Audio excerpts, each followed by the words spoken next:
அனைவருக்கும் வணக்கம். தனுசு ராசினியர்களுக்கு நிகழ இருக்கும் குரு பகவானுடைய வக்ர நிவர்த்தியின் காரணமாக உங்களுடைய வாழ்வில் என்ன மாதிரியான நன்மைகள் எல்லாம் ஏற்பட இருக்கு, கிரக நிலைகளின் ரீதியாக அமையிருக்கும் சாதகங்கள் என்ன, பாதகங்கள் என்ன, குறிப்பா கிரகங்களுடைய சஞ்சார நிலையின் காரணமாக என்ன மாதிரியான முன்னேற்றங்கள் எல்லாம் ஏற்பட இருக்கு, குறிப்பா தனுசு ராசியை சேர்ந்து மூலம், பூராடம், உத்திராடம் முதல் பாதம் வரை உள்ள நட்சத்திரக்காரர்களுக்கு குரு பகவானுடைய இந்த வக்ர நிவர்த்தியின் காரணமாக குடும்ப சூழ்நிலை ரீதியாக உத்தியோகம், தொழில், வியாபாரம், கலைத்துறை, அரசியல் துறை, மாணவ மாணவிகள், விவசாய துறையினர், பெண்மணிகள் என அனைவருக்குமே என்ன மாதிரியான முன்னேற்றங்கள் எல்லாம் ஏற்பட இருக்கு என்பது குறித்தான முழுமையான பதிவு தான் இந்த வீடியோல நம்ம விரிவா பார்க்க போகிறோம். அந்த வகையில தனுசு ராசினியர்களை பொறுத்த வரைக்கும் உங்களுடைய ராசிக்கு 7ஆம் இடத்தில் வக்ர நிலையில் சஞ்சரிக்கும் குரு பகவான் வக்ர நிவர்த்தியாகி பலம் பெறுகிறார். இக்காலம் ஒரு பொற்காலமாக அமைகிறதுங்க. அது மட்டும் இல்ல எளிதில் காரியங்கள் வெற்றி பெற இருக்கு. உத்தியோகம், தொழில் உயர்வு நிச்சயம் கிடைக்குங்க. தடையாக இருந்த சுப காரியங்கள் இப்பொழுது தானாக நடைபெறக்கூடிய ஒரு தருணமாக தான் இத்தருணம் அமைஞ்சிருக்கு. ராசிநாதனாக குரு விளங்குவதால் ஆரோக்கிய தொல்லைகள் அகல இருக்குதுங்க. இதுவரை உடலில் ஏற்பட்ட நோய்க்கு ரண சிகிச்சை செய்ய வேண்டும் என்று சொன்ன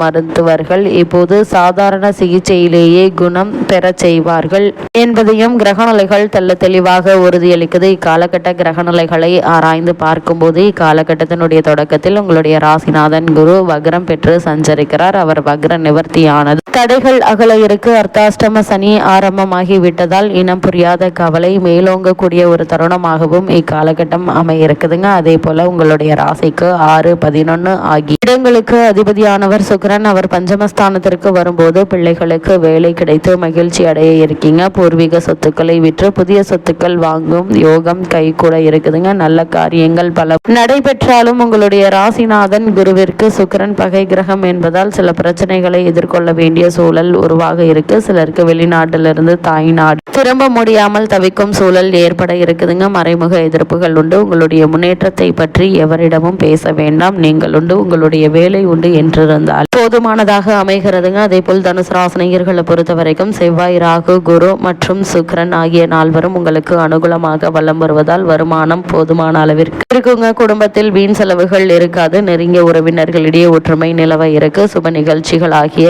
நிச்சயதார்த்தம், திருமணம், வளைகாப்பு, குழந்தை பிறப்பு போன்றவை நிகழ இருக்குதுங்க.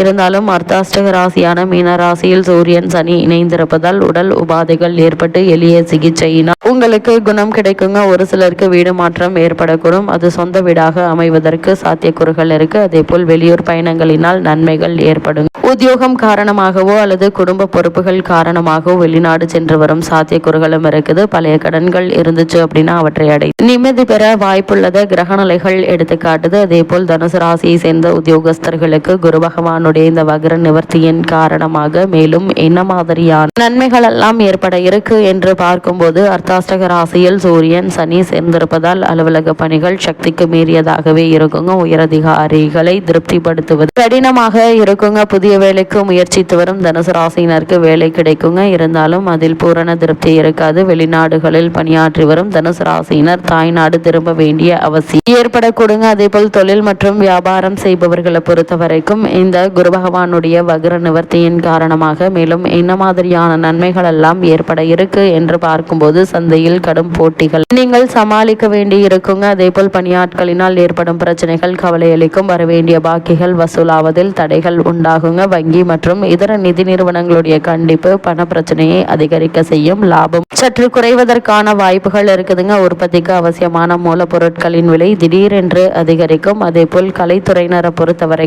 வாய்ப்பும் வருமானமும் சற்று குறையுங்க. சங்கீத சபாக்களில் நிகழ்ச்சிகளில் பங்கேற்க குறைந்த அளவிலேயே வாய்ப்புகள் கிடைக்குங்க. கிடைக்கும் வாய்ப்புகளிலும் வருமானம் என்பது நீங்கள் எதிர்பார்க்கும் அளவிற்கு குறைவாகவே தாங்க இருக்கும். திரைப்பட தயாரிப்பாளர்களுக்கு இப்போது கிரகநிலைகள் அவ்வளவு அனுகூலமாக இல்லைங்க. புதிய தயாரிப்புகள் நஷ்டத்தை கொண்டுவிடக்கூடும் என சம்பந்தப்பட்ட கிரகங்கள் எச்சரிக்கை செய்கின்றது. தனுசு ராசியை சேர்ந்த அரசியல் துறையினருக்கு குரு பகவானுடைய இந்த வக்ர நிவர்த்தியின் காரணமாக என்ன மாதிரியான நன்மைகள் எல்லாம் ஏற்பட இருக்கு என்று பார்க்கும்போது உயர்மட்ட தலைவர்களுடன் உள்ள தொடர்பில் சற்று ஜாக்கிரதையாக இருப்பது நல்லது என்பதை கிரகநிலைகள் குறிப்பிட்டு காட்டுது. பிற அரசியல் கட்சிகளுடன் உள்ள தொடர்பை குறைத்துக் கொள்வது நல்லதுங்க. குறிப்பா உணர்ச்சி வசப்படுவதை பேசுவதை தவிர்ப்பது மிகவும் அவசியம் என கிரகநிலைகள் எச்சரிக்கை செய்கின்றன. அதே போல் தனுசு ராசியை சேர்ந்த மாணவ மாணவியரை பொறுத்த வரைக்கும் கல்வித்துறையை தனது கட்டுப்பாட்டில் கொண்டுள்ளவரும் வித்யாகாரகர் என்ற பெருமை படைத்து வருமான புதன் இக்காலகட்டம் முழுவதுமே ஓரளவு அனுகூலமாக வலம் வருவதால் பாடங்கள்ல மனம் தீவிரமாக ஈடுபடுங்க. கல்வியில் மனம் செல்லும். அதே போல் ஆசிரியை ஆதரவும் வழிகாட்டுதல்களும் உங்களை உதவ இருக்க. கூடுமான வரையில் நண்பர்களுடன் நெருங்கி பழகாமல் இருப்பது நல்லதுங்க. ராகுவினுடைய சஞ்சார நிலையிலிருந்து இதனை தெளிவாக அறிந்து கொள்ளலாம். வெளிநாடு சென்று பிரத்யேக உயர்கல்வி பயில ஆர்வம் இருந்துச்சு அப்படின்னா பிரபல கல்வி நிறுவனத்தில் இடம் கிடைக்கும் என்பது கிரக நிலைகள் உறுதியளிக்குதுங்க. இருந்தாலும் அதற்கு தேவையான பண வசதி கிடைப்பதில் தடங்கல்கள் ஏற்படக்கூடுங்க. கடின முயற்சி காரணமாக நிச்சயம் உங்களுக்கு வெற்றி கிடைக்கும் என்பதுல எந்த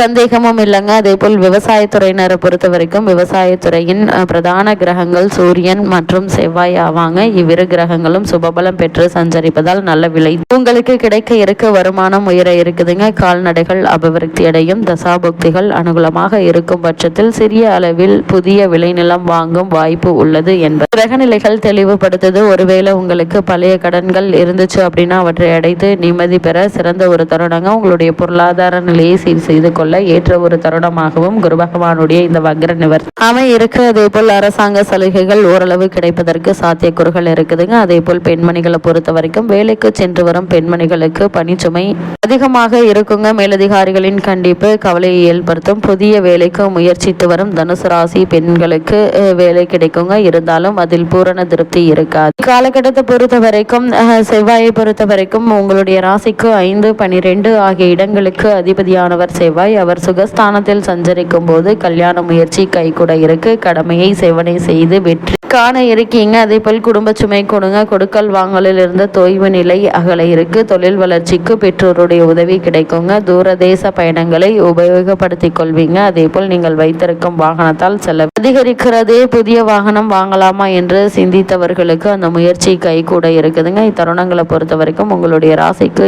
7, 10 ஆகிய இடங்களுக்கு அதிபதியானவர் அவர் நீச்சம் பெறுவது நன்மை என்று தாங்க சொல்ல வேண்டும். கேந்திரபத்திய தோஷம் பெற்ற கிரகம் நீச்சம் பெறும்போது மிகுந்த நன்மையை வழங்குங்க என்பது பொது நியதி. எனவே இக்காலத்தில் இல்ல மங்கள ஓசை கேட்கும் சூழல் உருவாக இருக்கு. வெளிநாட்டு வணிகம் ஆதாயம் தருங்க. நீங்கள் தேர்ந்தெடுத்த களம் எதுவாக இருந்தாலும் அதில் வெற்றி கிடைக்க இருக்கு. கலை சம்பந்தமாக எடுத்த முயற்சி கைகூட இருக்குதுங்க. தெளிந்த மனதோடு செயல்படுவீங்க. அண்ணன் தம்பிக்குள் இருந்த மன வருத்தங்கள் நீங்கி நல்ல ஒரு முன்னேற்றம் ஏற்பட இருக்கு. கூடுமான வரை தனுசு ராசினியர்கள் கைப்பணத்தை சிக்கனமாக செலவு செய்யுங்க.